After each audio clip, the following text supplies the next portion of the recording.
Welcome to the February 17th, 2016 Planning and Zoning Commission meeting. At this time, I would request that you turn off all your cell phones and mute them, and then please stand and repeat the Pledge of Allegiance with me. I pledge allegiance to the flag of the United States of America and to the republic for which it stands, one nation, under God, indivisible, with liberty and justice for all.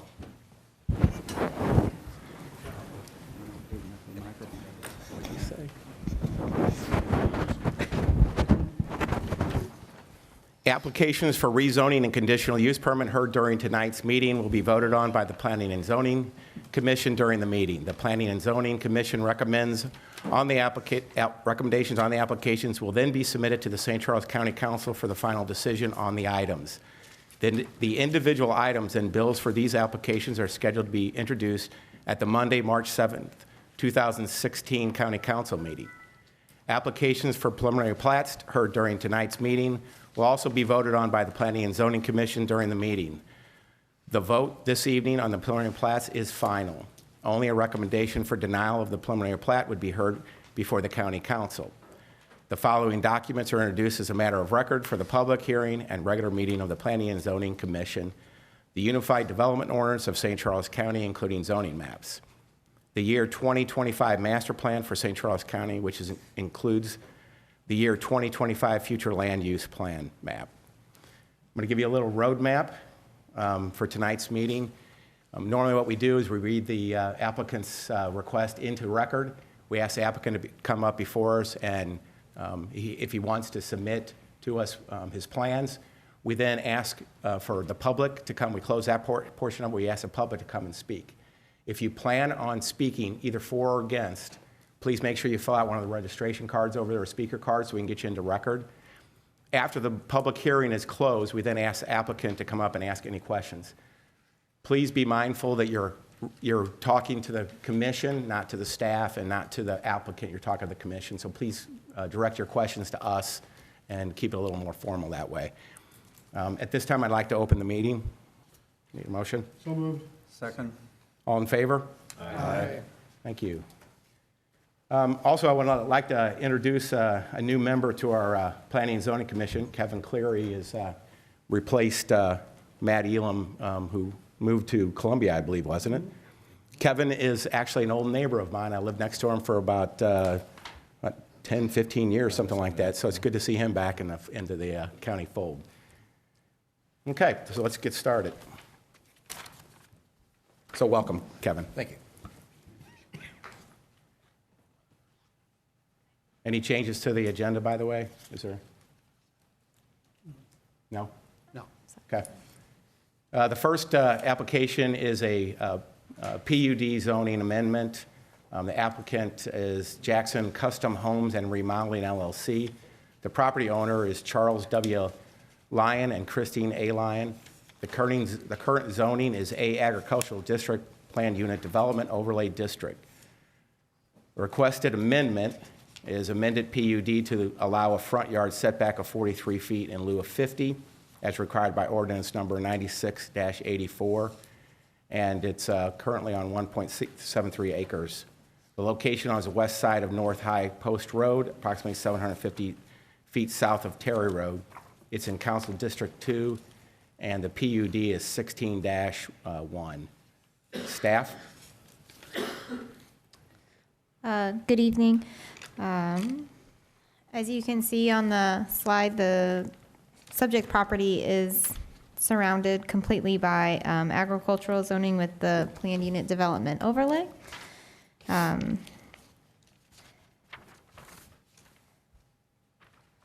The nature of the request is for a home to be, it's already been constructed. It's and part of it could not meet the 50-foot front yard setback. Where am I? Oh, there's no pictures in here.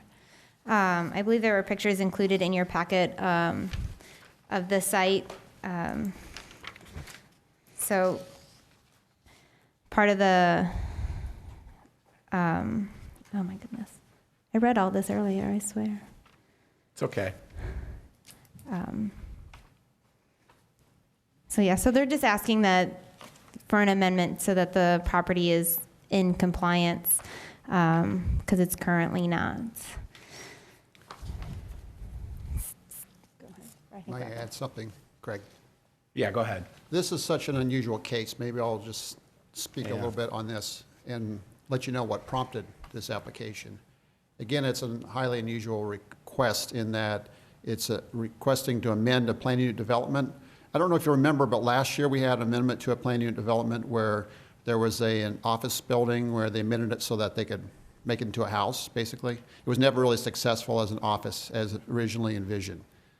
This is a different kind of amendment for a setback line on a plan unit development. It's Augusta Shores.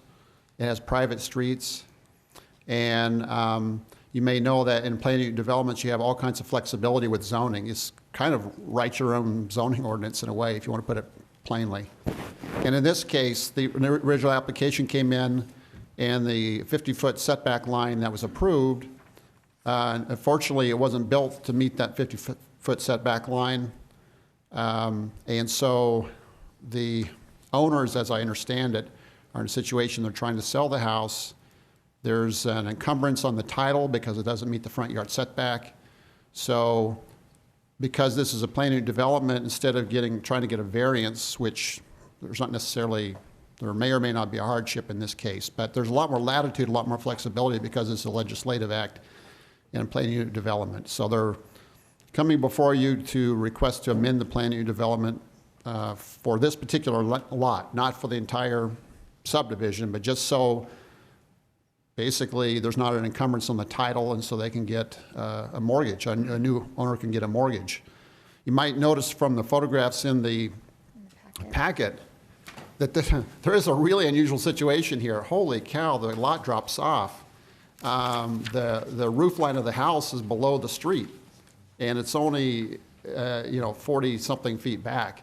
And so from there, it drops off even more sharply. So it's really, the house is really built on a super steep slope, which is unusual. And honestly, I would think it would be hard to build on that lot, but that's the situation we're in.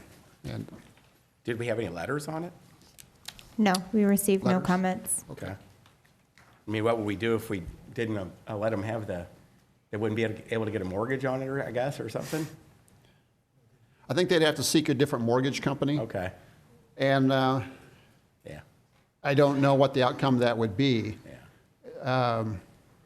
I've seen more and more often that where there's any sort of encroachment, there are a couple of mortgage companies that are calling out what they're calling, I think, encumbrance on the title. Yeah.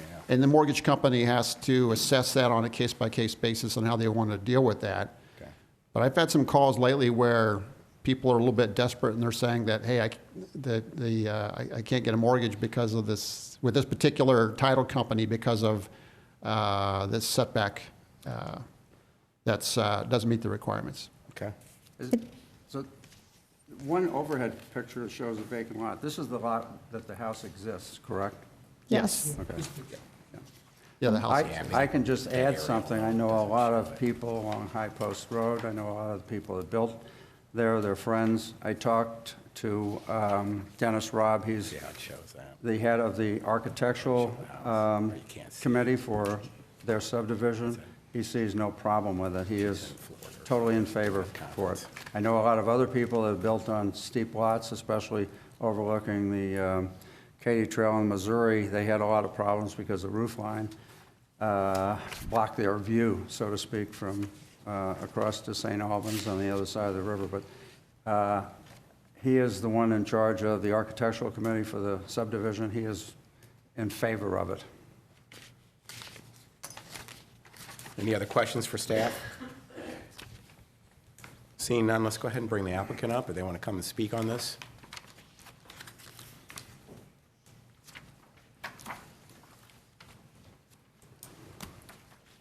Raise your right hand.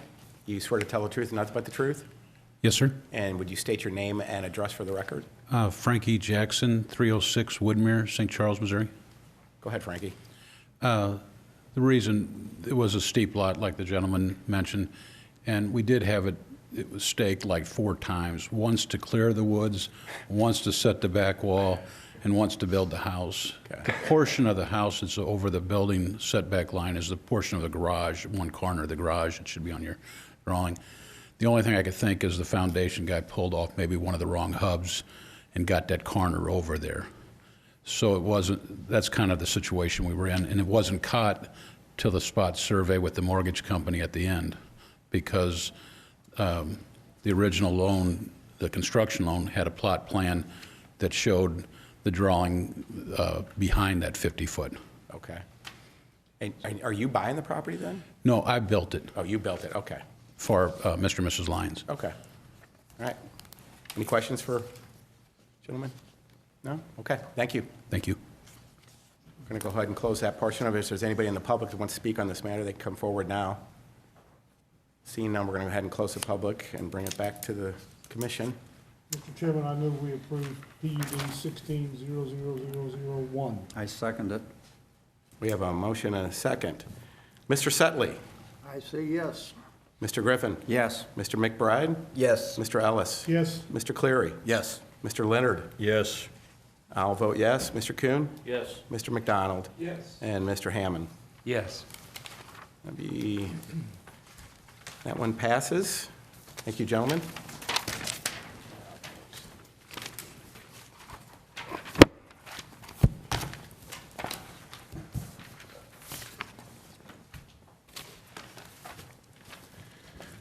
The next application is CUR 16-bunch of zeros and a 1.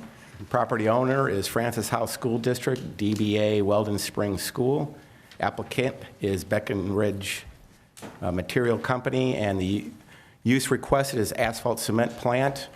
The current zoning is A Agricultural District, and zoning request is I2 Heavy Industrial District. The area is currently 3 acres, and the location is on the north side of Miller School Road, approximately 2,200 feet north and east of South Highway 94 at the southeast quadrant of Highway 94 and Interstate 64. It is in Council District 2. Staff recommendations? Yes. So as you can see, this property is currently zoned agricultural. It's surrounded on 2.5 sides by the August A. Bush Conservation Area, and it's bordered by 64 to the north. It was used as a temporary concrete batch plant during the construction of Highway 64 and for repairs fairly recently in 2014 and 2015. They're requesting it to be I2 heavy industrial, along with a conditional use permit for the operation of an asphalt plant. The master plan does call for this area to be parks and open space, but with the history of it being an industrial site, the continuation of an industrial site would not necessarily be an encumbrance to any surrounding neighbors, or there aren't any surrounding neighbors actually. It's also really close to a commuter lot, as you can see on the aerial photo as well. So it's not really going to bother anybody being there. Any concerns regarding noise and odor would be regulated by the Missouri Department of Natural Resources and the EPA. Staff does recommend denial because it does not match the future land use plan for this area, but should the commission recommend approval, staff does propose the following conditions: that the proposed tree plantings indicated on the site plan must meet option 2 from Exhibit A of the landscape regulations, which require 5 trees for every 100 linear feet of buffer, and the trees should alternate between a coniferous tree and a large deciduous tree. And 2, that the improvements to Miller School Road shall be as required by MoDOT or the Department of Conservation.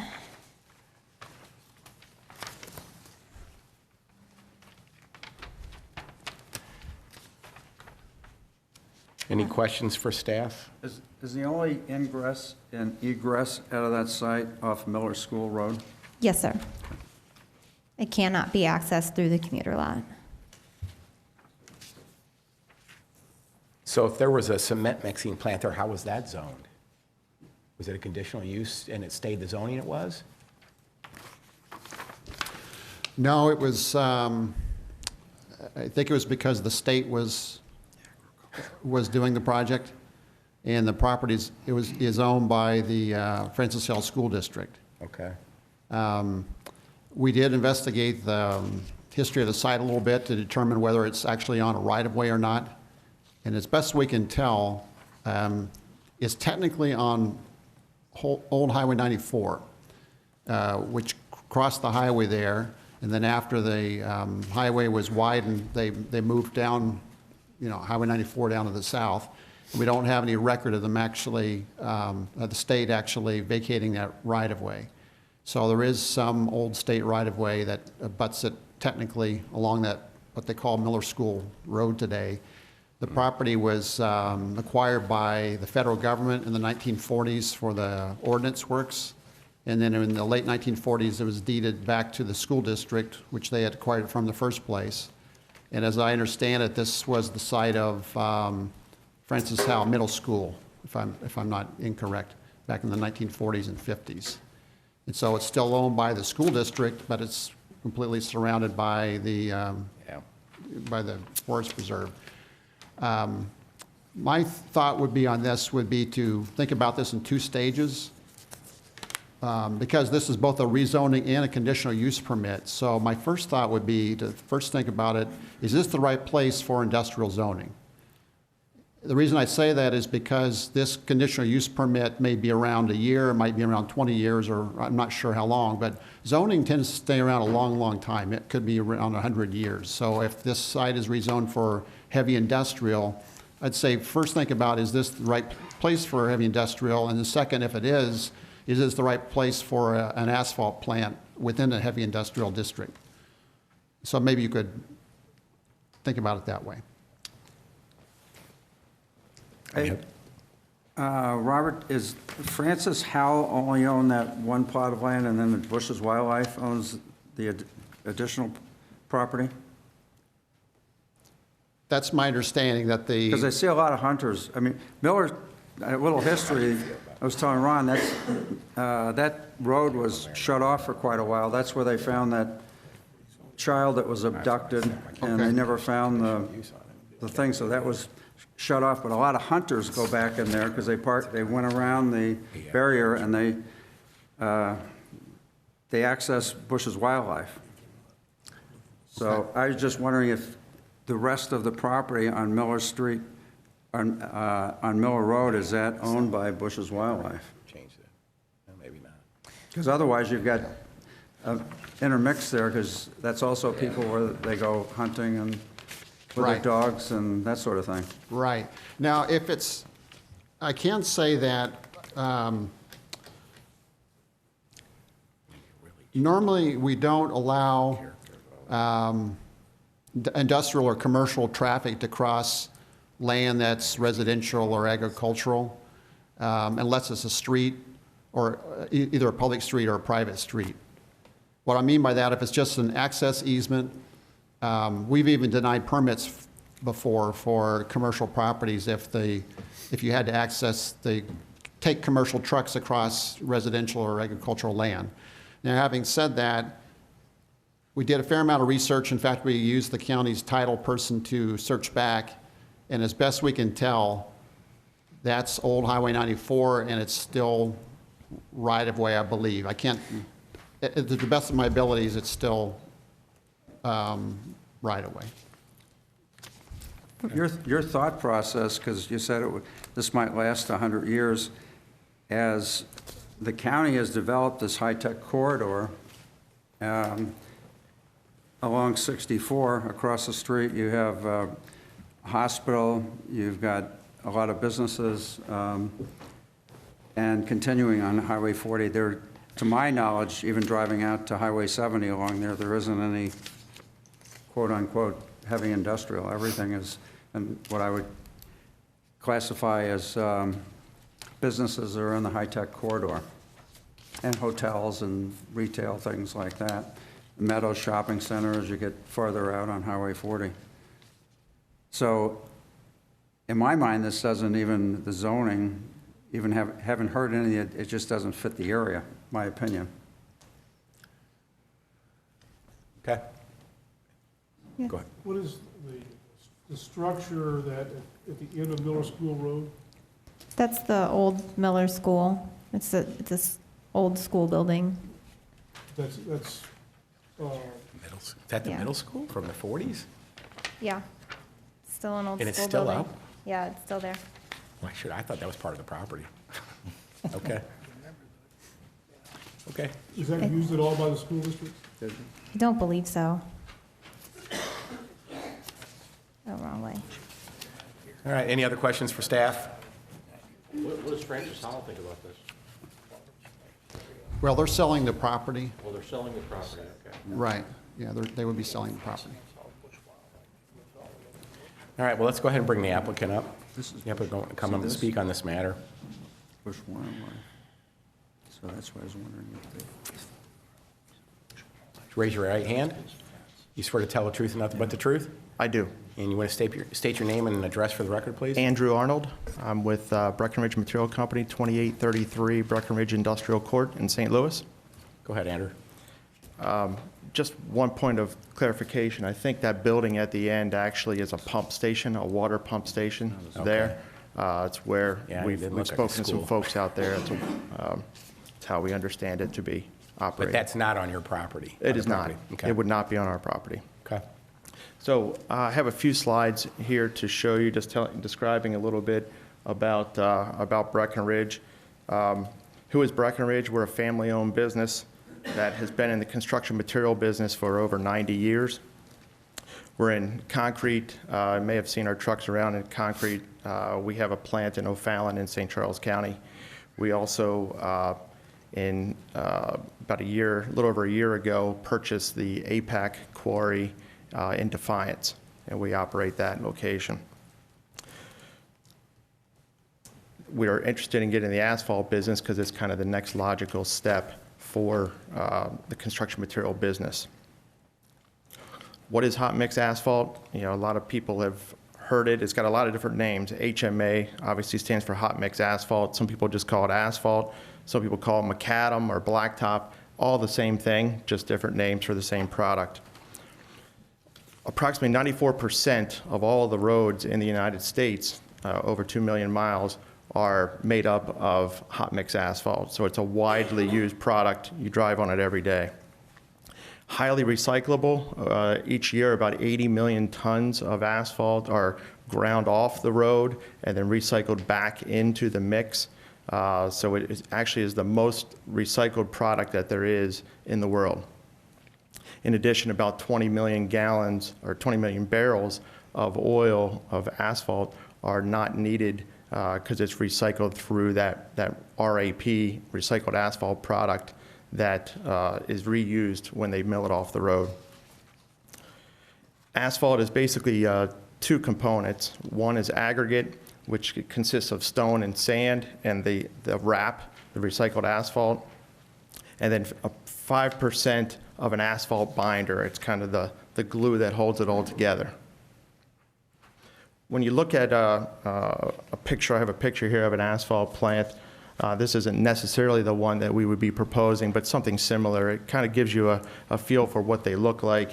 There's a diagram to the left there, but you know, these facilities are manufactured in order to obviously reduce the emissions. Those emissions, as we'll talk about in a second, are also guided by the Department of Natural Resources here and the federal EPA. Why would we want to locate at this particular area? As mentioned, it's been the site of two concrete plants in the past. One was used to I think, redo some work on Highway 40 at one point, and more recently, it was actually used for some commercial projects that were done in Chesterfield. It's very close to the aggregates. You know, again, 95% of it is aggregate material, so it's close to the quarry, close to the sand that comes out of the river at Chesterfield. So it's good location from that standpoint. Easy access to the highways. That's important in our business, is to be on the highways because you are talking about a perishable product. Asphalt needs to be laid while it's at a temperature somewhere around 200 degrees. If it gets cooler than that, then it starts to harden up. So obviously, proximity and distance to construction projects is important. You couldn't have all of your asphalt plants, 3-hour drive away from your town because you'd never be able to have that product and used to resurface roads and those sorts of things. As mentioned, there are no residences around for a very large distance. We roughly calculate about 2/3 of a mile, so there's no impact on residents.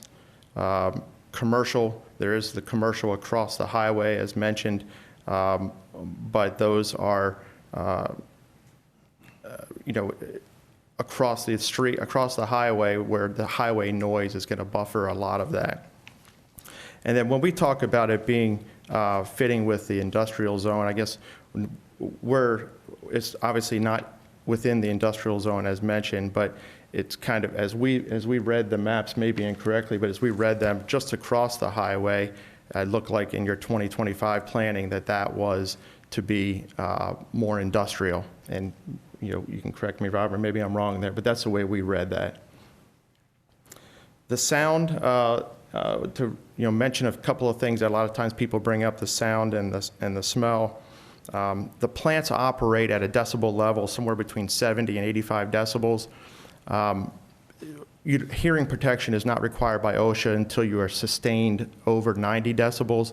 So if you went to an asphalt plant, you'd see people dressed in typical construction wear. They'd have a hard hat, they'd have a safety vest, they may have glasses on to protect their eyes, but nothing extraordinary. You're not talking about Tyvek suits or anything like that. This is just a normal construction product.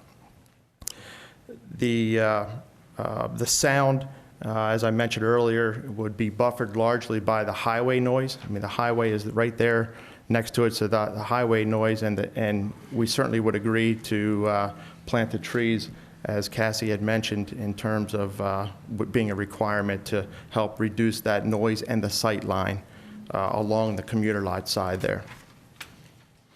We'd also implement other best practices to reduce that sound and the impact of the sound. The odor is something, unfortunately, you can't get rid of. It's caused as a result of the heating of the asphalt oil, the glue that I mentioned. But that distance that smell would travel is very reduced. Obviously, it depends on weather conditions, as you'd expect.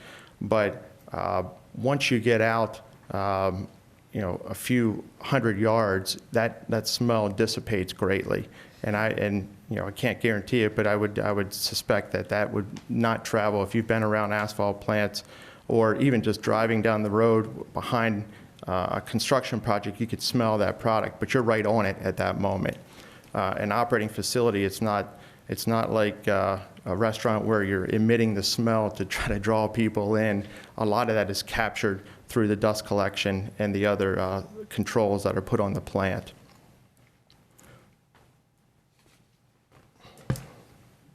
Air quality, we list some of the areas that are regulated and permitted by DNR, completely regulated by DNR. All of those are also regulated by the EPA, but it's DNR that has the enforcement ability here in the state. We obviously deal with DNR all the time for our quarries and our concrete plants, and we're familiar with their requirements and meet those requirements. The way the permits are given by DNR for an asphalt plant is a little different than concrete. What they do is they calculate based on the actual equipment that you're going to use, not some theoretical plant, but the actual plant that you're going to use and all of the components. They take that, they take lots of other inputs. It's literally like a 9-page input, a page or two of input in a 9-page spreadsheet that does the calculations. And what they assume is that your plant is, when it's on, that it's going to be running in full force, 100% when it's on. And they calculate, based on all of those inputs, they calculate how long you can run before that any contaminants would escape your particular property. So they say, given all these parameters, you can operate for, I'm just throwing out an example, you can operate for 10 hours a day. You can't operate 10 hours in 1 minute. You can't, that doesn't change. You can operate 10 hours a day. So we don't know exactly how long that we would be able to operate. It obviously, again, depends on the plant that we would put there and what controls it has. The less controls, the less you can operate. So it's definitely to everyone's benefit to have a situation where you have the ability to operate during the hours necessary to supply the market. Water protection, we would operate under a Missouri DNR general permit, permit 49. One of the ideas, one of the things we talked about in terms of trying to eliminate any sort of rainwater or groundwater effect would be to berm the area that borders, kind of be the southwest side of bush wildlife. There's a natural, the water from this property naturally goes to the kind of north towards the highway. So we would keep that water going the way that it normally does, but keep it off of bush wildlife and travel directly to the natural flow. It then goes underneath a culvert pipe underneath Highway 64. We have regular ongoing testing, quarterly requirements from that permit, where they look for testing on pH, solids, oil and grease. When you talk about the oil and grease numbers, 10 milligrams per liter, just to give you an idea of how much that is for those that may not be familiar, it would be more than 5 drops in a 55-gallon drum. You would be over that regulation. So it's very strictly regulated. Same way with the pH. The pH range that they have there is actually tighter than what we get coming out of the tap at our office. So it's pretty tightly monitored, and we would, of course, agree to those monitoring levels. The last slide I have is just,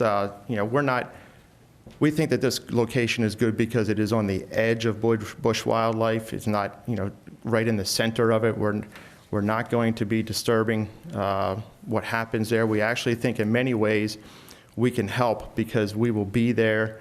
When I first visited this property, right by, there's a gate, if you've been there, there's a gate coming in Miller School Road that if it's closed, obviously you can't get past it, but there's trash that people pile up there all the time.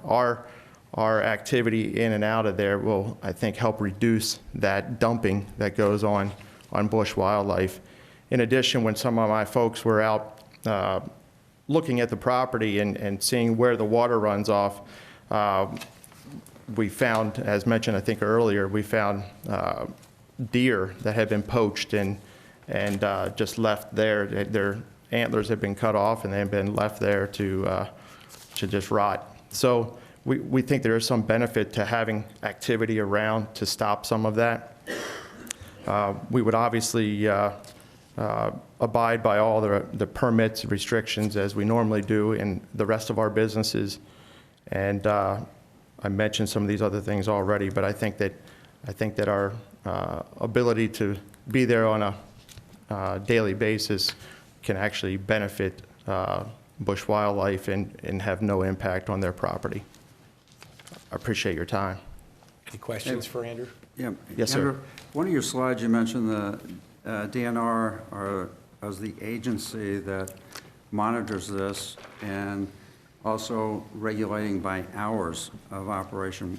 What are your intended hours of operation? Or that would depend on pollution levels going up and then you'd have to shut it down for a day, or how does that work? No, sir. The way it would work is we would give them the actual information regarding the plant that we would be putting on the site and exactly where on the property we would be setting that site. So it makes a difference if you have a rectangular piece of property. If you put it on the edge, if you put your plant on the edge of that property, you're very close to the border, obviously, and that reduces your ability to produce. So we would place it more towards the center, but the DNR would take all of the information that, in terms of the calculations, and put all of them together, and it would tell them effectively how many hours a day we can produce without having any contaminants escaping the property. So that may look like, I mean, if we put a plant together that had very little controls on it, they might say you can produce for 2 hours a day and that's it. If we get something that has a lot of controls, that number would increase significantly. And what would you think the range might be? We have given some input informally to the DNR just to make sure that the property would work for us at all. And given the parameters that we have given them and kind of an informal number crunching that they did on their end, with the plant we had proposed, they had projected that we would be able to produce within our permit regulations for 13 hours a day. Next question, how many trucks do you anticipate going in and out during a day? That's a very good question. Obviously, our aggregate material would need to come into the site, and then obviously it's effectively kind of a one-for-one. You know, what comes in goes out. A ton, you sell both of them by the ton, so a ton in, a ton out. None of it is obviously produced on site. So we are hoping to be able to produce in the neighborhood of 50,000 tons in a year to start out. And if you say a dump truck hauls 20, 25 tons, what's that, 2,000 each way in a year. Is my math right on that? I think so. You mentioned now you own the quarry at Double D in 94? Yes, sir. Have you ever looked at putting the plant there? Because you wouldn't have any traffic going with your gravel. Yes, sir. We had discussed that. As I mentioned earlier, the location is very important, and I know it doesn't seem like a long distance, but that distance is important in the scheme of being able to produce a product and get it to the market. That distance rules out a portion of the market that would be unable to be serviced. You're further from the major market area, effectively, when you're in Defiance. I would get back to that, but another question, do you own this property or you have an option to buy it from Francis Howell? We expect to close within the next month on the property. Is this predicated on It is getting- not. We are still, Okay. it's not dependent upon this meeting. Well, I live out in that area, and I know quarry traffic, and we also changed the regulations. A lot of these, especially when they were doing construction down there, they were exceeding the legal amount of carrying gravel out of the quarry. And the State Highway Patrol used to put scales up there across from Francis Howell School, and every single one of them, and they would get nailed with like a $3,000 fine, which would really hurt me. And the driver's like, yeah, we'll make up for it because they're getting paid by the load. The guys get on the radio, and then they started shifting all the traffic over on Double D. No place to pull over, no place for the highway patrol to put scales. And if this is an increase of truck traffic on DD or Double D from 94 to Highway 40, I see a huge problem because you're going through a lot of agricultural districts, a lot of homes, and those trucks don't stop like a normal car or a pickup. And the other thing, when they did the inspections, not only were they overweight, but they failed brakes, maintenance, and everything else. Yeah. And you contract sorry. out with other people, so you're not in control of the. We don't own any dump trucks, That's sir. what I'm saying. You contract this out, so you're on the. You're saying, are these guys, you know, you're not responsible for what they do. But I can just tell you, living out there, the traffic on Highway Double D is a problem. Well, again, I think this location helps avert any increased traffic on Double D because, you know, you wouldn't be on other than the short distance from the quarry to get to 94. You'd be going up 94 to get to this location. It's by far the fastest way. So Where you're going to have more gravel trucks coming from the quarry up to this location Well- for raw materials.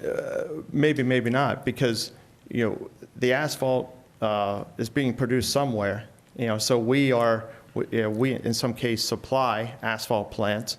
So the material is coming out of the quarry one way or the other. Where it goes to our plant or whether it goes to a different plant, the material still has to come out of the quarry to get to that production facility.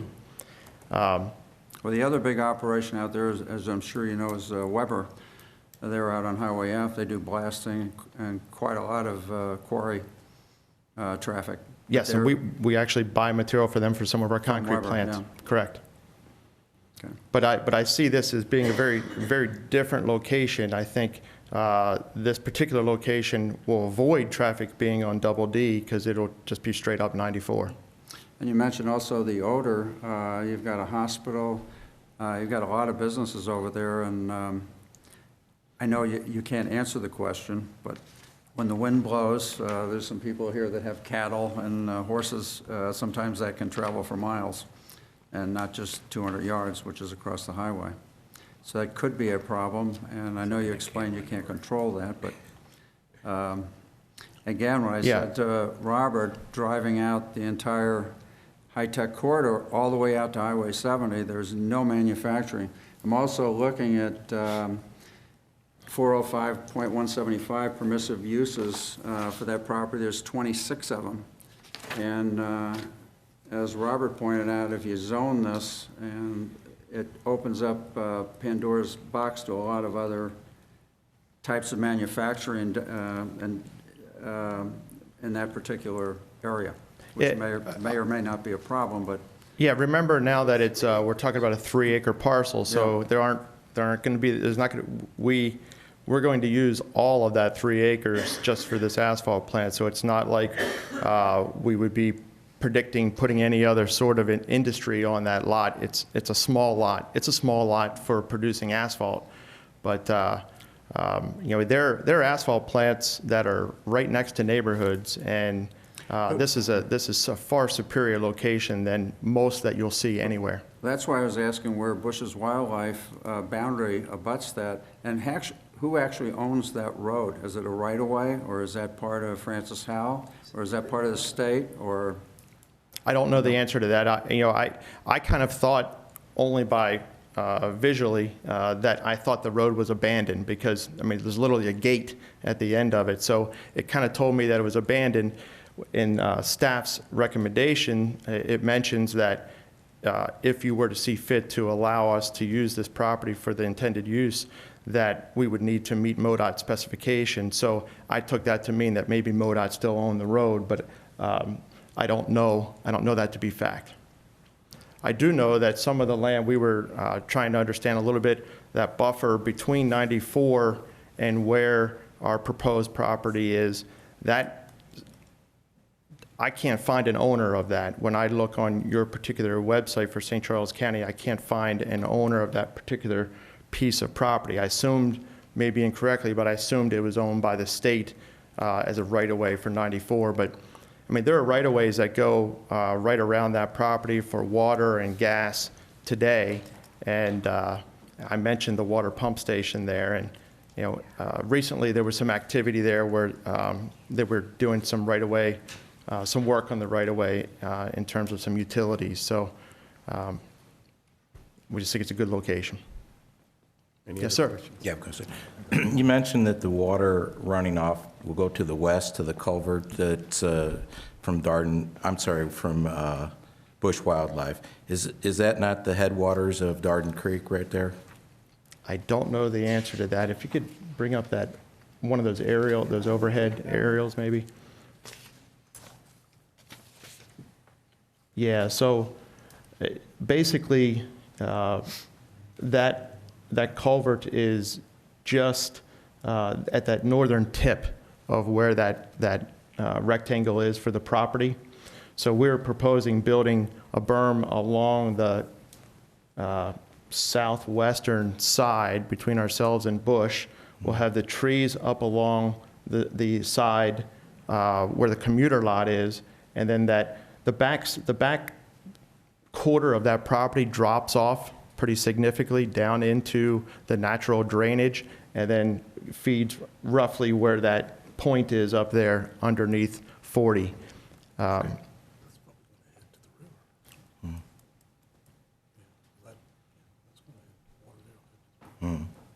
Okay, thank you. Absolutely. Yes, sir. What about fire protection? Is there, if 200-degree asphalt blows up, what is there?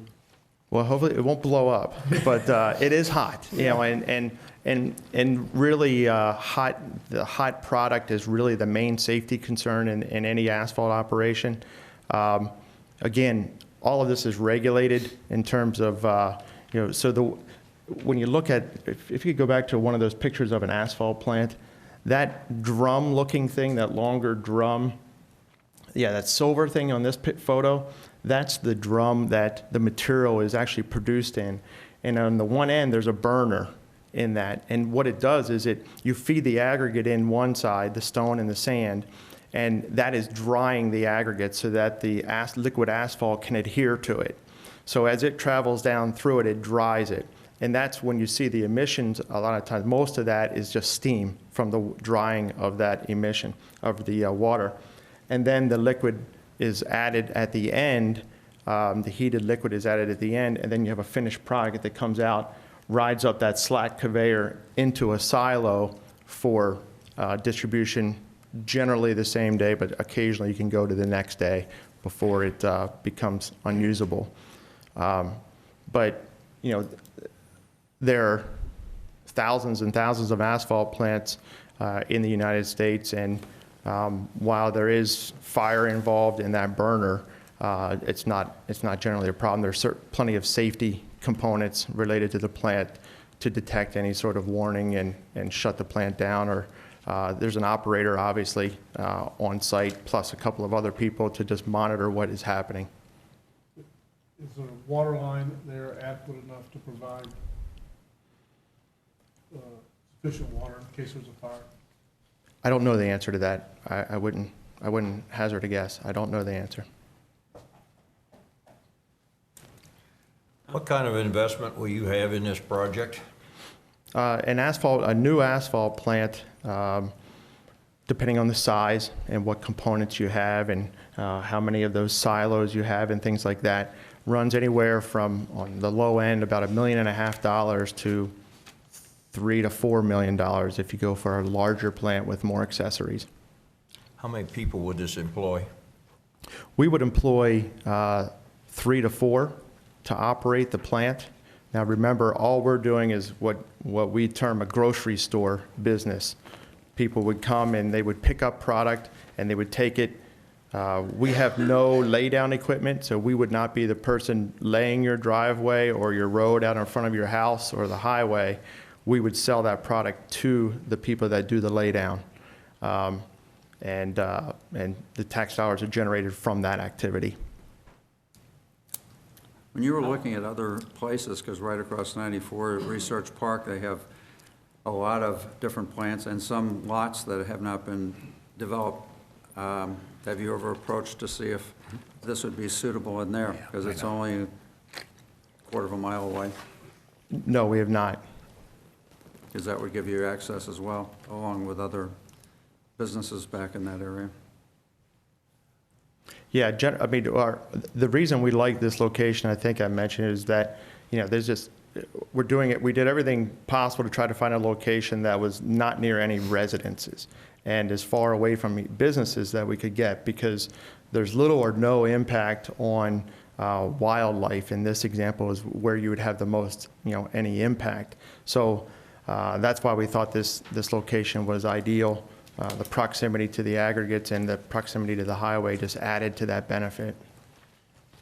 Is this going to be visible from Highway 40? Or how tall does your plant go? Yeah, I think it would be visible. I mean, just as the concrete plant was visible that was there until last fall. It was, I think, removed in October, November, somewhere in that time frame. So it will be visible. That's I think, part of the reason for the addition of the trees along that one side. When you're coming in from the west, you can't really see You wouldn't be able to see the plant until you got to the point where you're kind of looking back over your right shoulder, then you could see it. But headed west, you'd be able to see it until those trees grew. You know, how tall are the silos? The silos would be the tallest things on that plant, and they would be approximately 60 or so feet, maybe a little bit more.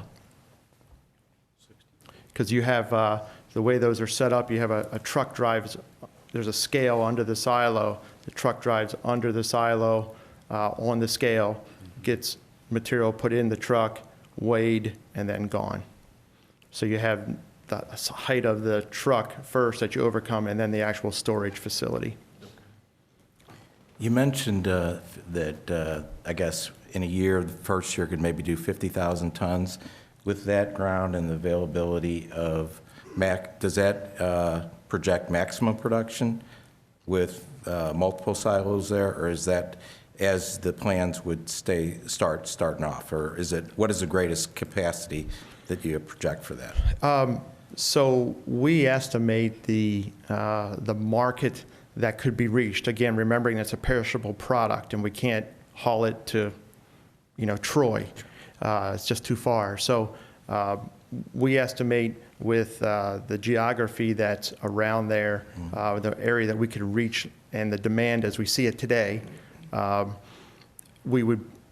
market is approximately 250,000 tons. So we don't ever expect that we'd be able to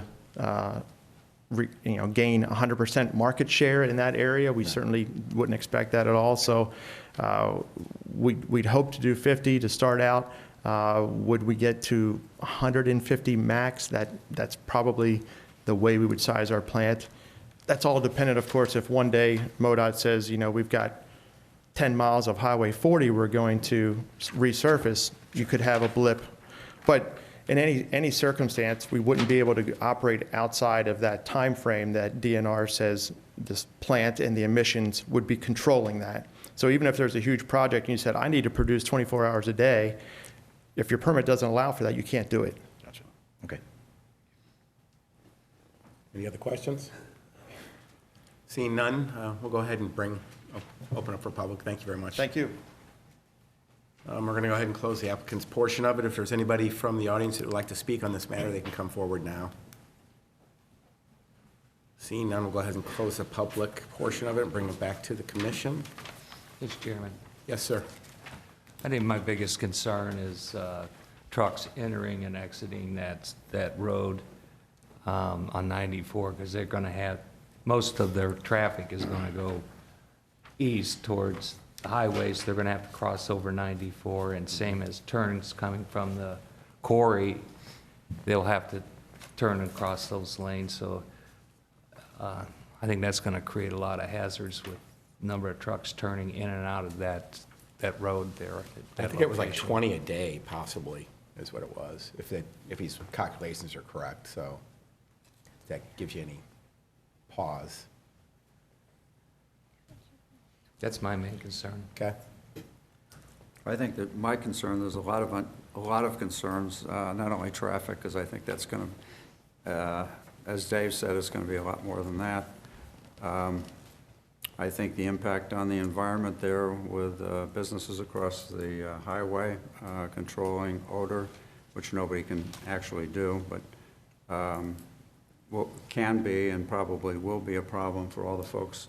There's thousands and thousands of people that work right across the highway, less than 2 football fields away. I think that's a problem. I think if you're looking at the entire stretch of Highway 4064, there's no manufacturing there at all, zero. I think it was developed, Steve Ellman, when they devised that, they wanted to develop that as a high-tech corridor.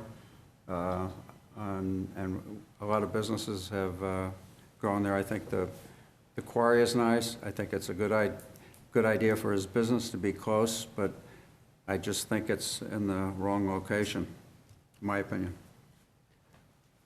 Any other comments? So Robert, could we change this to not change it? I mean, you're kind of concerned. You're going to make a motion? All right. And Mr. Chairman, I move we approve the rezoning request, CUR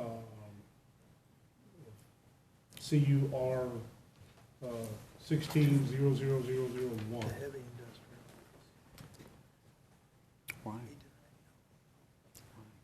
I have a I'll motion. second it. We have a motion and a second on this. Do you guys have any, Just rezoning. just on the rezoning? Please, I didn't hear. This motion is just on the question of rezoning From to the I-2.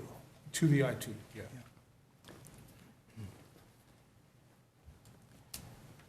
So can we, can I ask you a question on this zoning before we vote on this, just for my benefit? Sure, yes. I guess it could be denied, though, couldn't it? You know what, I'm not going to ask a question. Let's go ahead and vote. Mr. Ellis? No, Mr. Cleary? No. Mr. Leonard? Yes. Mr. Fromm's going to vote yes. Mr. Kuhn? Yes. Mr. McDonald? no, Mr. Hammond? No, Mr. Setley? Yes. Mr. Griffin? No. Mr. McBride? Yes. That's 5 to 5. I'm not sure what happens on a 5 to 5. We caucus. Fails, okay, all right. Mr. Chairman, I move we approve the conditional use permit, 16 CUR 16-00001. All right, we have a motion to approve the conditional use permit. Can I get a second? I'll second it. Thank you, Mr. Setley. Mr. Griffin, how do you vote? No. Mr. McBride? Yes. Mr. Ellis? Yes, Mr. Cleary? No.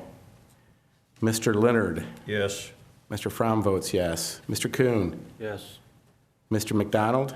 no, Mr. Hammond? no, And Mr. Setley? Yes.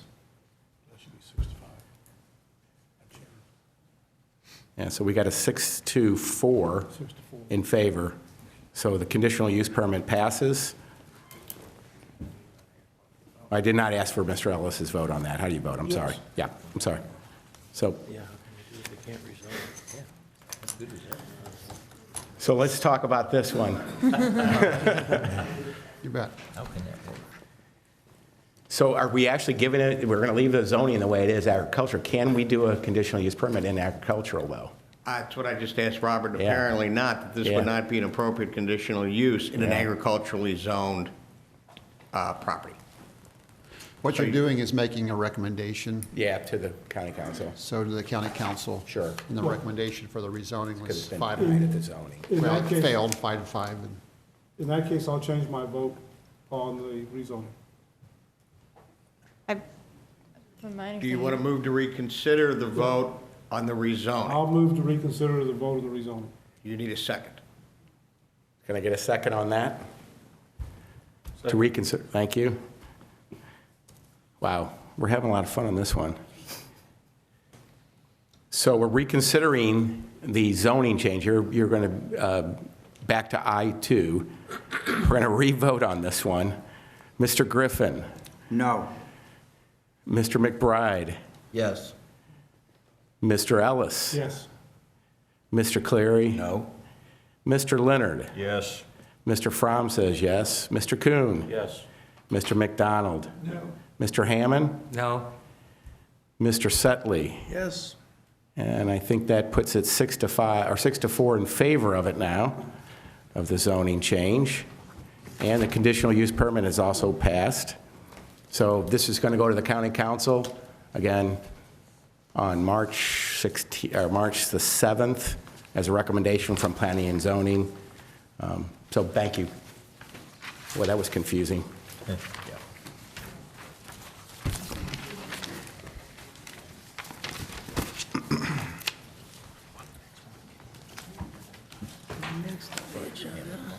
Yeah.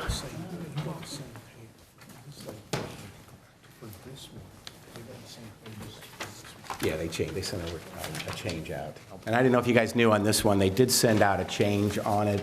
I didn't know if you in an email. They changed, there was a duplicate copy of the same conditional use stuff on the next one, so I just wanted you to be aware of it.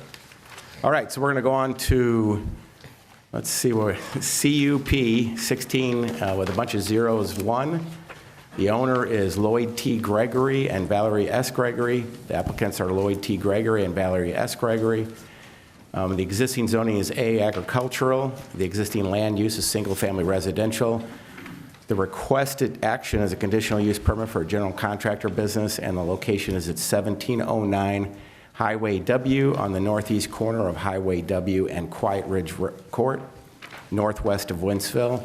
The size of the property is 10.5 acres, and it is currently in Council District, I don't remember, 1.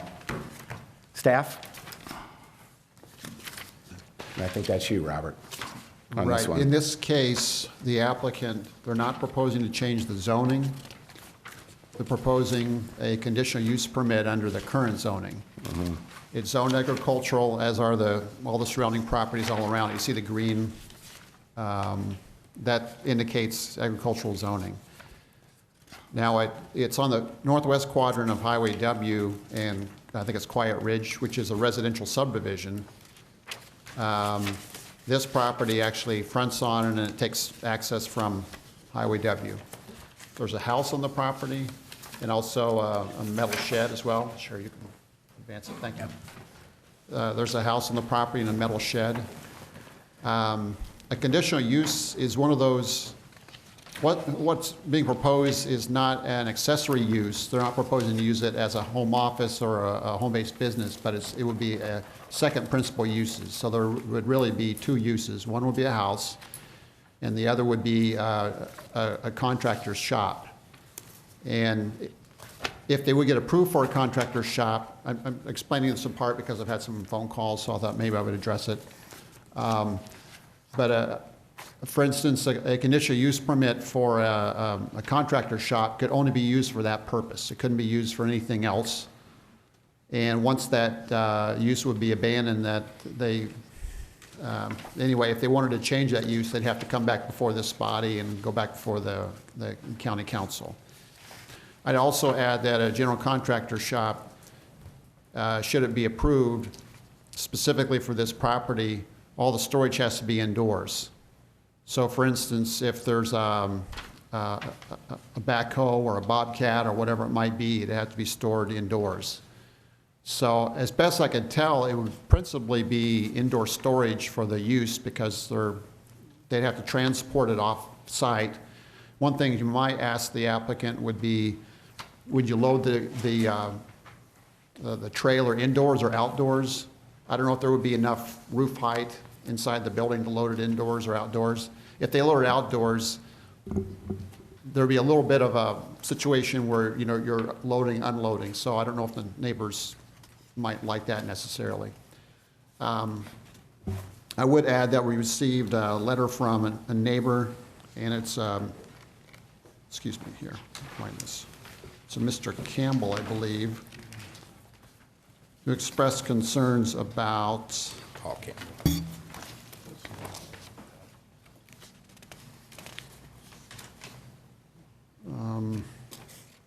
He's concerned that it's located within a residential neighborhood at the entrance of the subdivision, and that addition of a trucking company with all the equipment and materials that will accompany it would substantially affect our property values.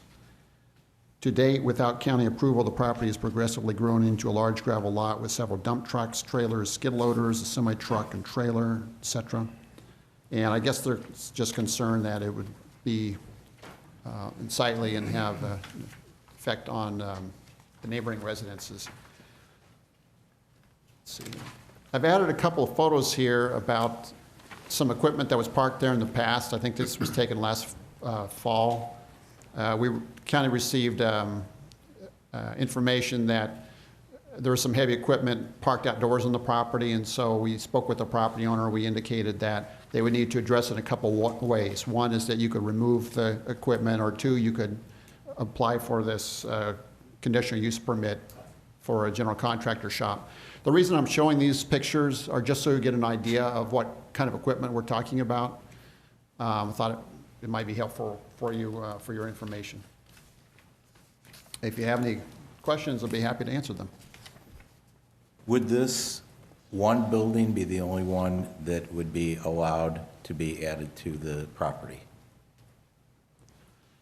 As part of the conditional use permit, yes. Now, they have a drawing turned in, a site plan, preliminary site plan, we would call it, and they're showing one building, and the size is, what is it, 100? I'm sorry, I don't have that information.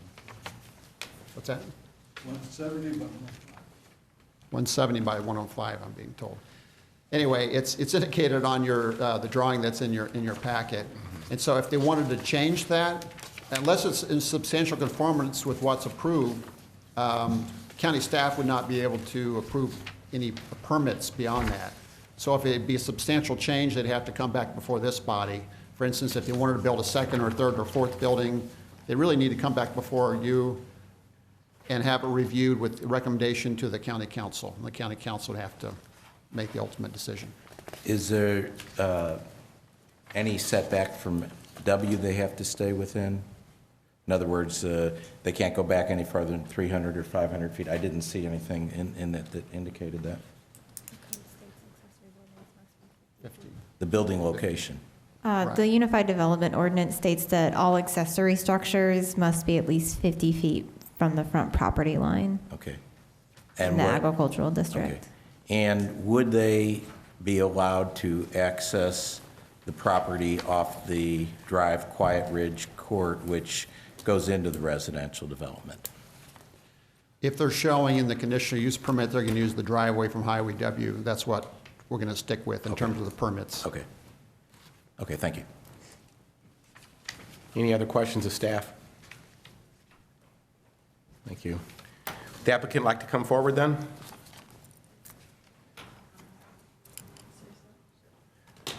You don't have to. You don't have to. No, that's okay. There's really a lot of people that don't live there, and I just like to make it clear. Come on up first. Raise your right hand. You swear to tell the truth and nothing but the truth? Yes. Please state your name and address for the record. Valerie Gregory, and our current address is 241 Pump House Lane, Eola, Missouri. Go ahead, Valerie. Okay, so I think maybe I should just explain kind of from the beginning. We have had always plans to move our family closer to my husband's work. We own a small business that, probably won't get much larger than it already is. We don't have a lot of equipment, and all of our equipment is relatively new, as you see, and my husband's obsessive with keeping it clean. So anything that we have around our home would be kept that way. So we bought this property because it was going to get us closer to where his jobs are and cut his commute so that he could spend more time at home. We bought the property. We had no idea that we wouldn't be allowed to have any of the equipment sitting there at the time. We were informed that as long as it was over 10 acres that we were allowed to have it, and it was always our intention as soon as we could to build a shed to put it in. So we never meant to offend anybody by having anything out. Our goal was always to have a new building built to keep our equipment in, just for safety. We've had our equipment sitting on job sites and had it vandalized and stolen and things like that. So our intention was always, when we bought this property, to build a shop to house it, really. We don't plan on doing any work there on the site. The equipment goes out in the morning and some comes back at night. A lot of times, we'll stay on job sites. So there would only be a handful of equipment there. And like I said, it's always kept well-maintained. We read the letter as well that was sent in, and it was called a salvage yard. We don't have anything that remotely looks like that. All of our equipment is new or within a couple years, because we lease the equipment, so we only have it for a couple of years at a time. So we don't ever have anything that's old, if that makes any sense. When we bought the house, it's only been a few months, and we've done our best to clean up the property as best we can. There was a shed that was on the property that was very not in good condition. We tore that down to try to make things look nicer. The only thing, that when they talk about this gravel, there was already a road there, it just wasn't maintained.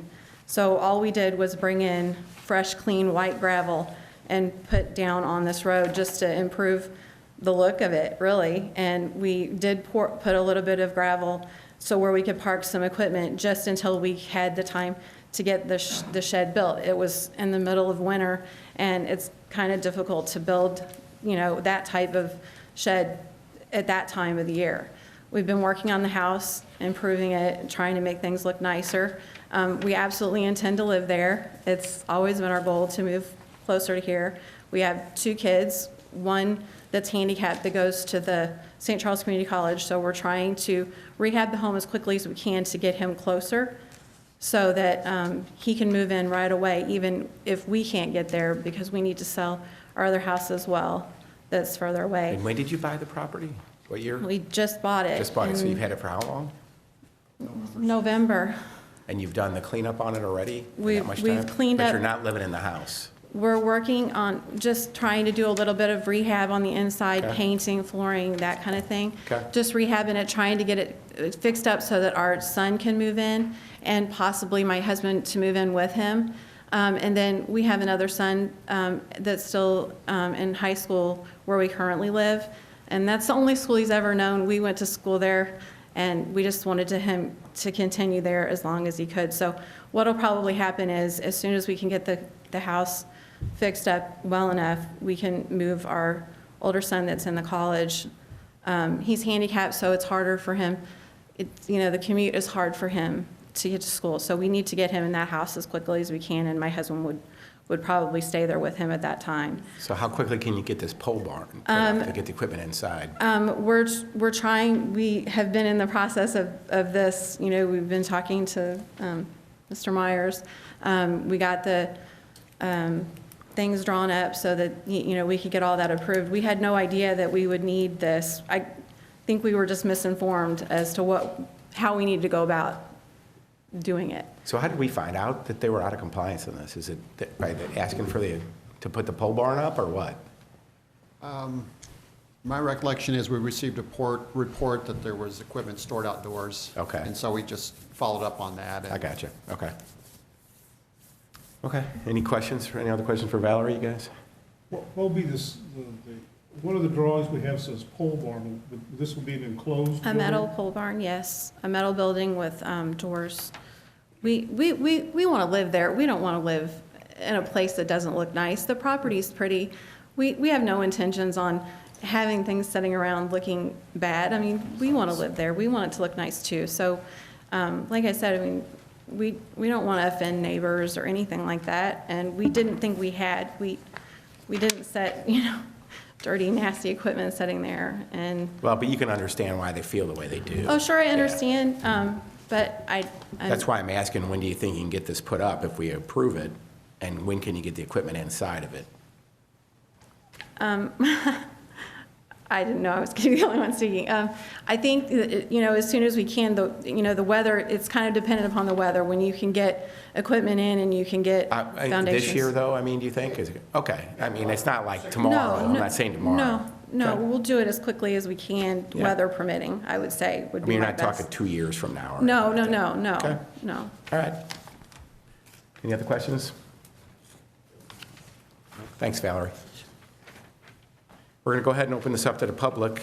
I do request that if you're going to come up and speak, again, fill out a speaker's card.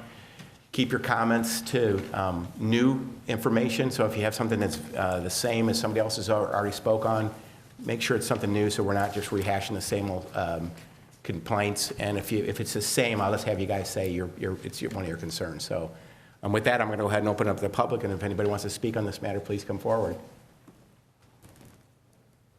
Come on up. We got a gentleman right here, sir. That's okay. Go ahead. Come on up. Raise your right hand for me, please. Raise your right hand. Raise your right hand. It's okay. Raise your right hand. Do you swear to tell? I'm Tom Sevick, and my wife and I own the property, 81 Quiet Ridge, right next to this property. Tom? Tom. Could you raise your right hand? Just hold on a second. Do you swear to tell the truth and nothing but the truth? Sure. Can you give me your name and address for the record? Tom Sevick. Tom, and where do you live? No, I live at 122 Fallon Villas Court. Okay. And I own 81 Quiet Ridge, the property next door. Next door. Okay, thank you. Go ahead. Okay. Evidently, the old adage is true that it's easier to get forgiveness than a permission, because these people have already violated the zoning on the property, and even what they've got there now violates the conditional use zoning. And our concept is if they go with the full 10 acres, they just get their foot in the door, and then it's going to spread all over everywhere. Because once they get the whole 10.5 acres rezoned, then they can keep adding site maps to it all over the place. I And so understand your concern. that's our objection, because we feel eventually this is going to affect our property values. Okay, Thank you. thank you. Yeah. Is there anybody else that wants to speak on this matter? Please come forward.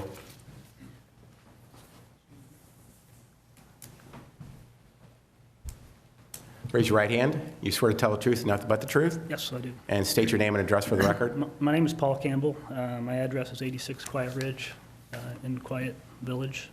Go ahead, Paul. And I was the one that wrote the letter, kind of on the behalf of our neighborhood. But, you know, I live on Quiet Ridge and Quiet Village. We bought, most of us are residents, we're all residents. We bought out there because we wanted to stay in St. Charles County, but we wanted to get as far away from the commercial development as we could possibly be. And, you know, I think we all thought that that's what we were achieving by moving out there. Their property is very beautiful. Their equipment is nice.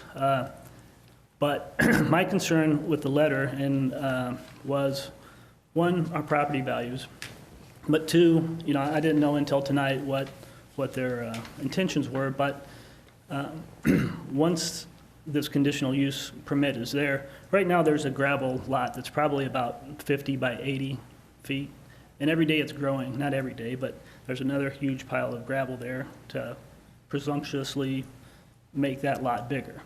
And I said today, 6 more months of it, hopefully, but you know, that's not set in stone anywhere. But my concern is that not only, you know, once they get this building built, what other equipment is going to show up, and what other materials are going to show up on the grounds? You know, generally in construction cases or construction businesses, there's old equipment that somehow shows up from somewhere and just gets you know, put on the land somewhere, and that's my concern, that we don't end up with a scrapyard with materials and old equipment that's just, you know, out where everybody can see it. And, you know, we all have to drive right past the property to get to our residence. I think, you know, that's my main concern. I just don't want it to turn into something, you know, I don't want it to progressively get worse. Can you put up do you have the actual drawing that they submitted to on the screen? Do we have that? Of where it's going to go, all that? It's part of the packet. So in that picture there, that gravel lot is a lot smaller than it is now. I mean, that was last fall.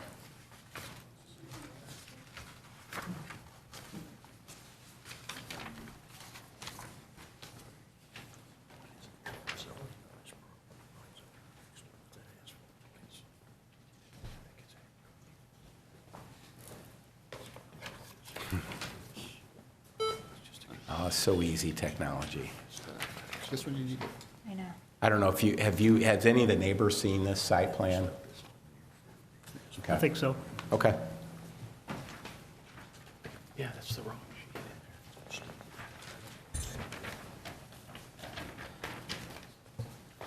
So we wanted you to see the site plan that they currently have in place. Let's see if we can get it big enough so you can really see it.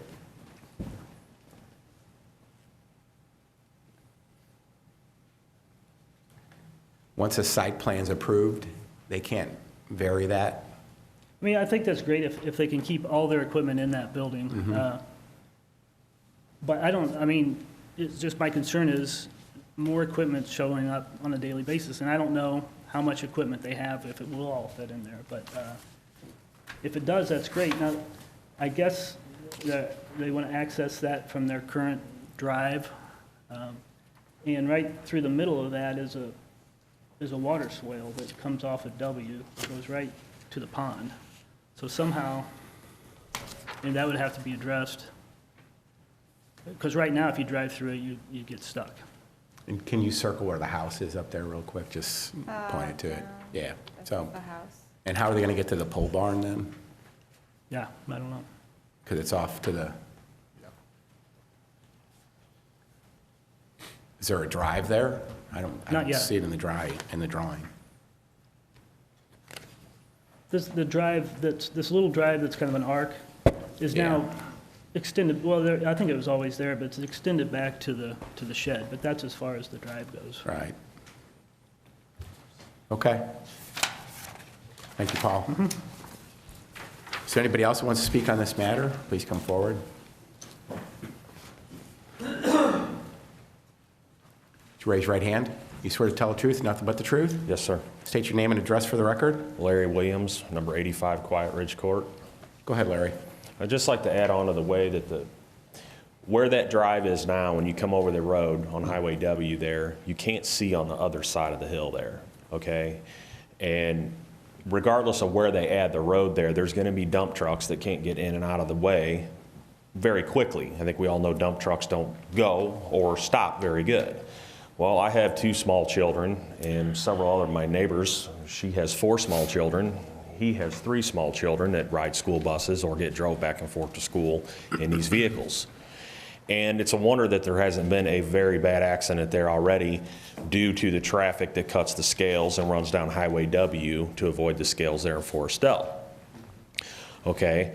Well, now you add dump truck traffic to that, going in and out of there in the morning as construction starts in the morning when we're all trying to get from our homes to our jobs in the city. And we're going to have to deal with dump trucks coming in and out in semis hauling equipment.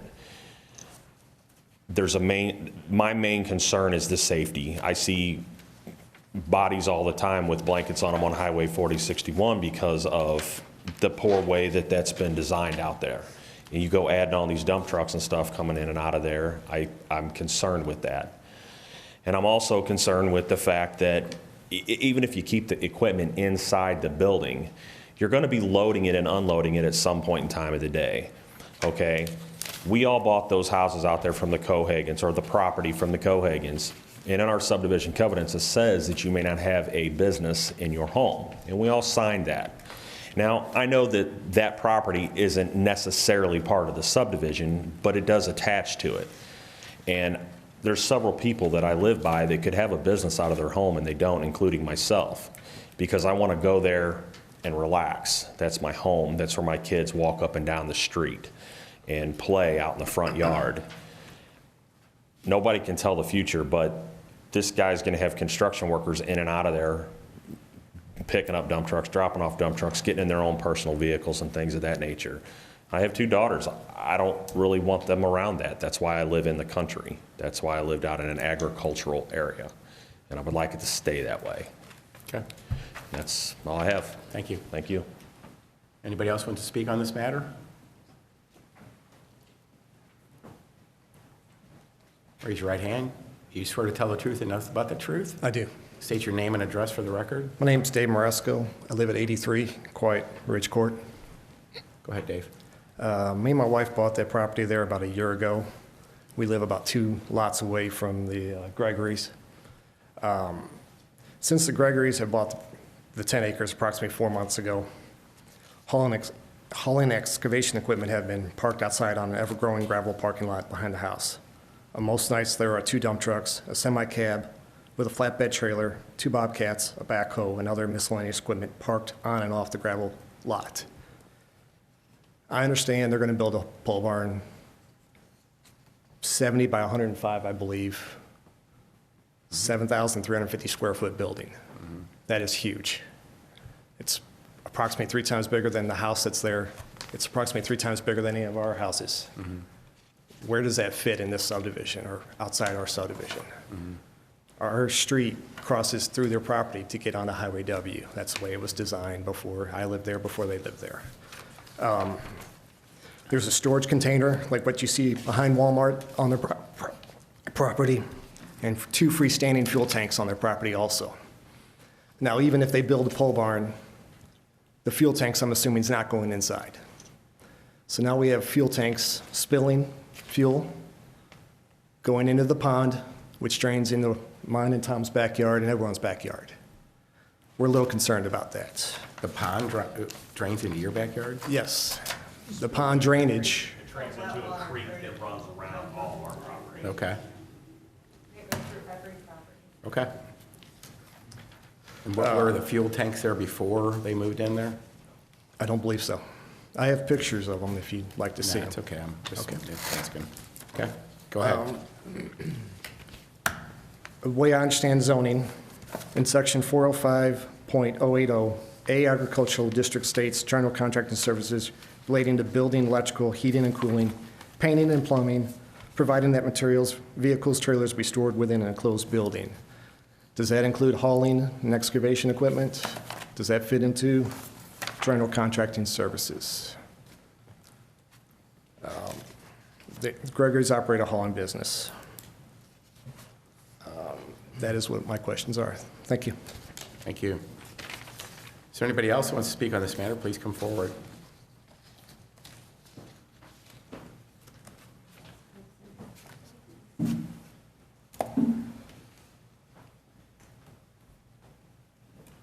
Raise your right hand.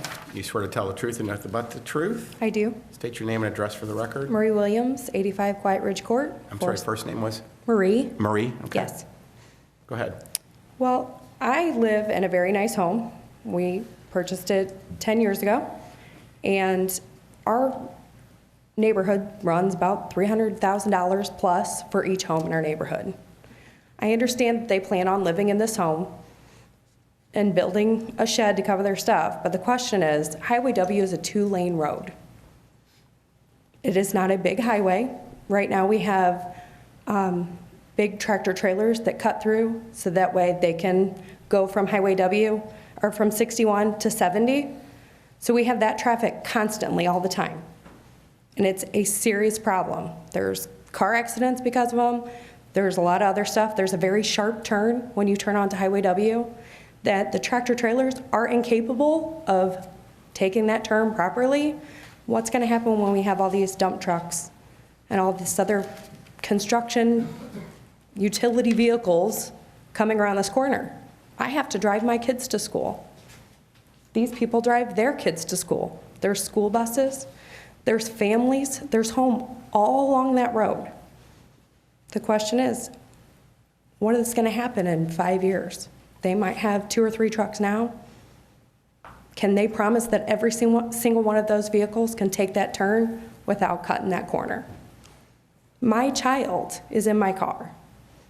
And I don't know if you guys have kids, but my kids are important to me. I think all of our kids are important to us, so yeah. So when I look at a dump truck and they come through and they cut that corner, maybe it's not their people. Maybe it's not their tractor trailer that cut that corner, but it might be. And I have to worry about that for the future.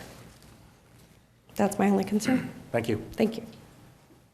Anybody else wants to speak on this matter? Seeing none, we're going to go ahead and close the public comments. I'm going to ask the applicant if they want to come up and talk about some of those issues, and if you want to answer some of those concerns and how you're going to handle it. You can, it's up to you. You don't have to either.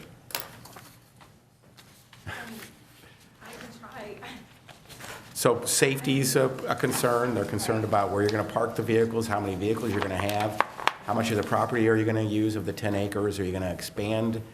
So they're concerned. Those are their concerns. Right. And I understand that. I obviously have children too, and it's a concern for me. I don't think that it's fair to put all the problems of Highway W on us. We have 2 dump trucks. They're not always, both of them, running on any given day. a lot of days it's just one, and it'll leave in the morning and come back in the evening. It's not constantly coming in and out of there. All we're using this property for is just to keep our equipment safely stored. And that's it. So, you know, Do you load and unload there or not? load the The dump dump truck? trucks? Oh, no, Okay. no. They just leave in the morning. If that truck is needed that day, one truck would leave from there and would go out on the job the whole day and would be gone the whole day. It wouldn't be coming in and out, in and out, in and out. It would leave in the morning and come back in the evening, one truck. Sometimes there would be two. Currently, my husband's the only one that's driving a truck right now. We lost our dump truck driver, the other one. So we only have one running right now. The most we would have would be two. And they don't always run every day. So the maximum we would have would be two trucks leaving in the morning and coming back at night. So what about the Bobcats? that are We do currently have on there? Bobcats, and What are those used there for? would be times when they would be there, but most of the time, those are kept in the current shed that's there. And if they're not there, they're on a job site. We might have to, at the beginning of the day, So you take the Bobcat out to the site? Out to the You're site. not using it to load the trucks? No. just- They're just, all it would be done would be put the Bobcat on a trailer or a truck, take it out to the job site, and a lot of times they're left at the job site for a week at a time, or they're moved from one job site to the next and never come back home. How many employees do you have? We have my husband, we have another excavator driver, and then we have two more that are sort of laborers. Then we have one more that works only a few months out of the year because he owns a pool business, so he doesn't work for us. So. Prior to purchasing this property, where do you operate and where did you have your equipment or or have it now? Right. Before that, we would the only choice we had was to either leave it on job sites, which I said happens most of the time, or we worked for some of the large home builders, and there would be maybe like a lot on each subdivision that was used by a lot of the, different contractors.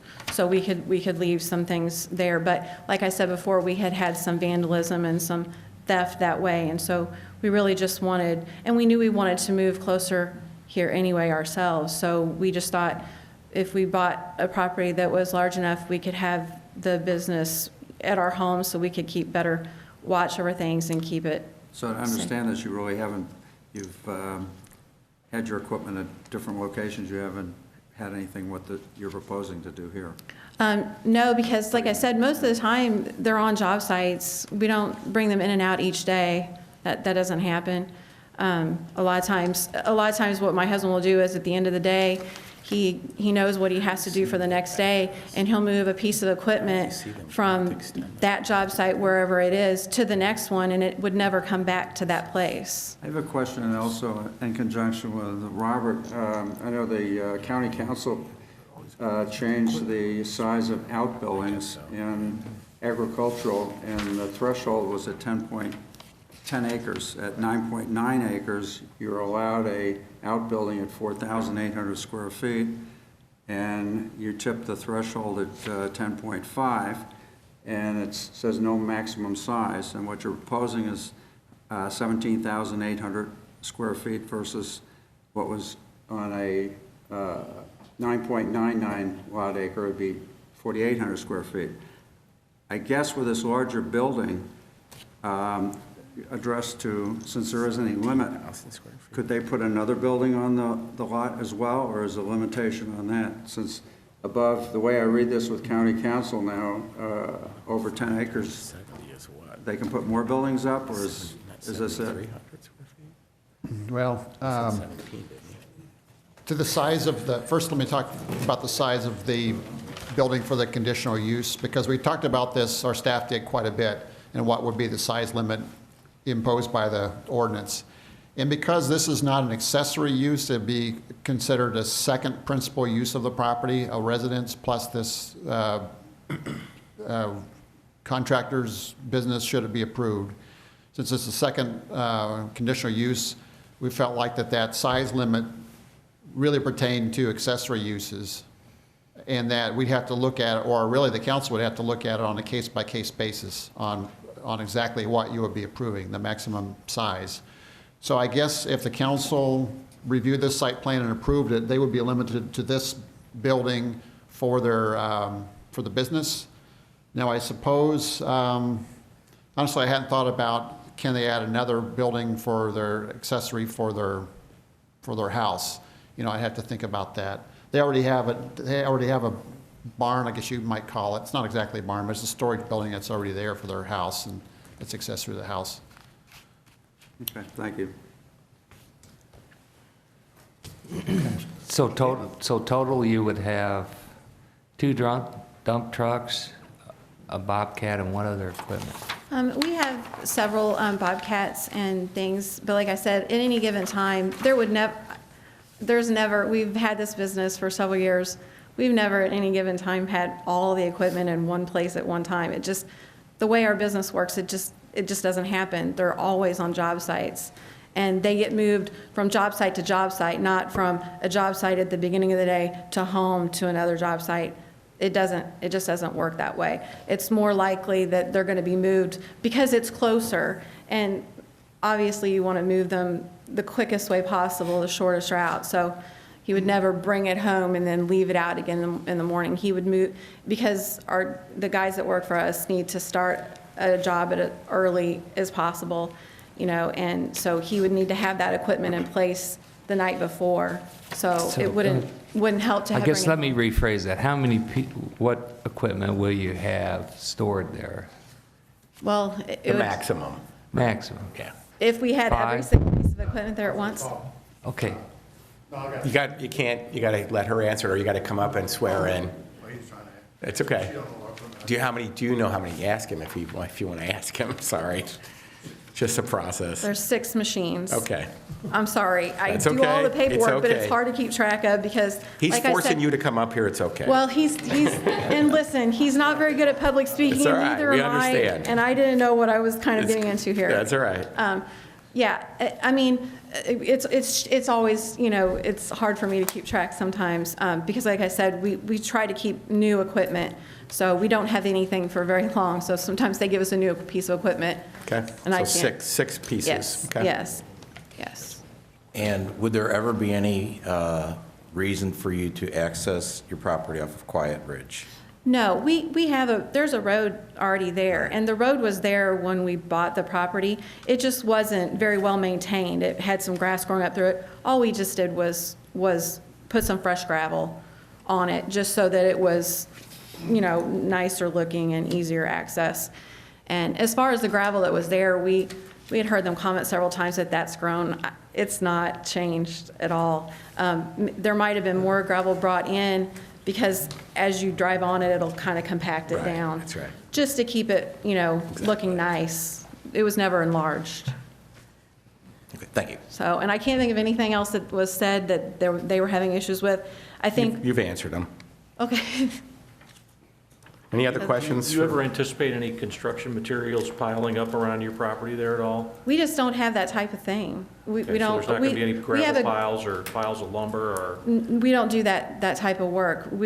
All we do is grading. So the machine, like I said, they're mostly on the job sites. They do come back and forth from time to time. I mean, you might have to move one home for a little bit because it doesn't have a job for a day or two. But for the most part, they're moved between jobs, and So we it's just don't. just vehicles?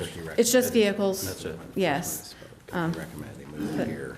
How much of the 10 acres are you using for your business? It would just be the property with the, you know, where the proposed shed. I mean, we don't need any more. We want to live there. We want to enjoy the property as well.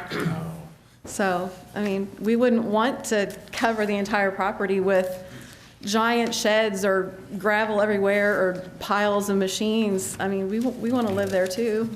We bought the property because it was pretty. We don't want to mess it up. That's not what he's asking. He's wanting to know about how much you use, probably about How many acres are you going to use of the 10 acres is what he's asking.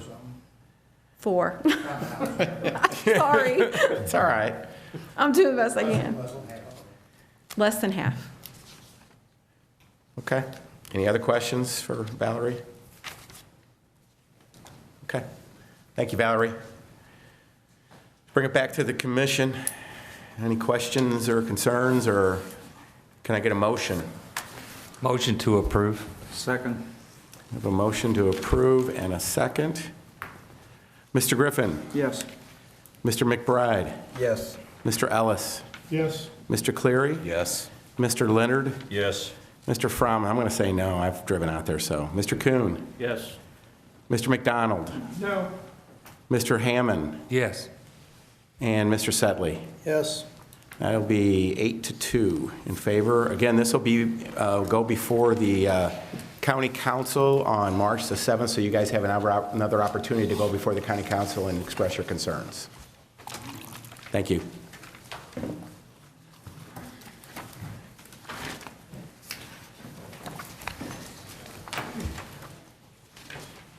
Okay, we have a preliminary plat for the crossings at Lauderdale Estates. The applicant is a PRE 16, bunch of zeros, -1. The engineer is Bax Engineering Company Incorporated, and the owner and developer is John P. Lauderdale and Dallas S. Lauderdale. The property zoning is RR Single Family Residential District, 3-acre minimum lot size. The number of lots are 6. And the current acreage is 19.66 acres. Its location is on the northeast corner of Lauderdale Lane and Highway DD, and it's in Council District 2. Staff, any comments? I don't think we have to. I don't think we have to do anything. We don't have to do anything. Go ahead, Brad. Raise your right hand. You swear to tell the truth and nothing but the truth? Yes, I do. And state your name and address for the record. Brad Goss, 120 South Central, Suite 700, St. Louis, Missouri, 63105. Go ahead, Brad.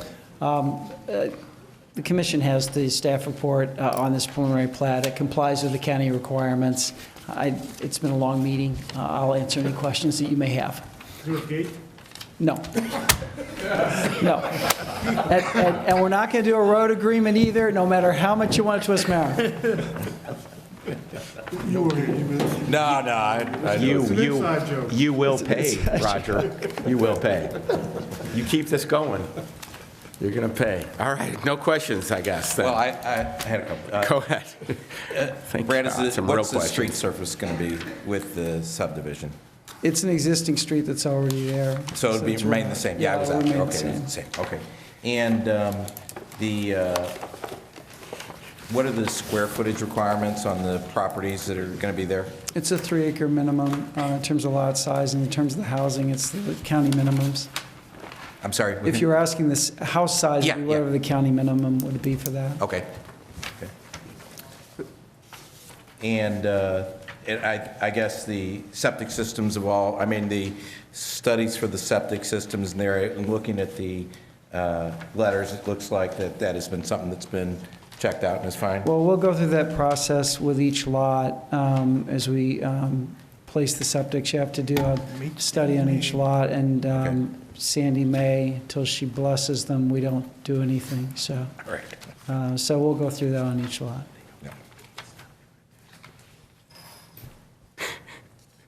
I have to hear it from, Mr. Chairman. Go ahead. who's going to develop this, Brad? One builder or individual builders? The plan would be one builder. Bill Cross has been discussing this with Dan Lauderdale. So the plan would, at this point, the plan would be that Bill Cross would be the person building the homes. I cannot represent to you that there's an agreement to that effect, but they've had discussions and there's a relationship, so that's our expectation.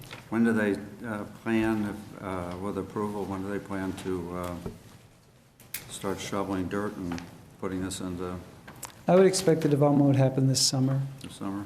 Yeah. And when do you think at the end of the day, when do you think the project would be completed? Yeah, they're custom homes, and so I would expect it to be at least a year or two. I mean, for it to be completed. That really is market-driven, and you're on Highway DD, so it's a little bit different animal, as you know, than other areas. Yeah. Any other questions? How can fire trucks get in Scene. and out? No. May He's a I ask a troublemaker. question, please? Yeah. Just for clarification. We've talked about this before, but I thought I would mention it just so everyone would have the benefit of what was discussed. The old pipeline easement that crosses the lots 4 and 3, it's my understanding there was never any pipeline actually built in that. That's correct. And the reason that it's still showing in the preliminary plat is because the title company has not updated the title commitment. We've already verified with Conoco that it's not there. And in fact, Conoco sent the vacation document to the title company, but until the title company actually removes it from the commitment, the surveyor's hands are tied because they have to report on their survey or on the preliminary plat what the title commitment is showing. So it's kind of like when the title company updates the commitment, which I would have hoped they would have already have done, but when that happens, it goes away. Okay, because there's some special setbacks for these high pressure. Right, it's irrelevant. Yeah, in Right. this case, it's irrelevant, so, thank you. All right, thanks. Thank you. Thank you. Go ahead and close the applicant's portion. Is there anybody in the room that wants to speak on this matter in the public? Looks like there isn't. Seeing none, we're going to close it and bring it back to commission. I'll make a motion to approve. That's a first. Second by Mr. Cleary. Mr. Cleary, how do you vote? Yes. Mr. Leonard? Yes. Mr. Fromm votes yes. Mr. Kuhn? Yes. Mr. McDonald? Yes. Mr. Hammond? Yes. Mr. Setley? Yes. Mr. Griffin? Yes. Mr. McBride? Yes. And Mr. Ellis? Yes. That'd be 10-0. That passes. I think that's our business for plats and, minutes? Minute. Yep. Can I get a motion on the minutes? So moved. Second. Any changes, deletions, all that good stuff? If none, all in favor signify by saying aye. Aye. Aye. Opposed? Motion carries. Anything else on the old business or anything? Maybe I could just introduce Cassie Hershey, if you didn't have a chance to say hello already. But Cassie comes to St. Charles County. She's been with us, actually. We were talking about this earlier, but I think 8 months. And Cassie's one of our planners in the Community Development Department. So you may see staff reports coming from Cassie or also more presentations. But we're really pleased Cassie's with us. She's worked previously in Texas and Illinois and brings a lot of really good experience for our division. Welcome. Thanks.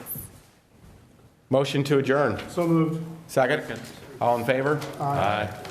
Thanks, guys.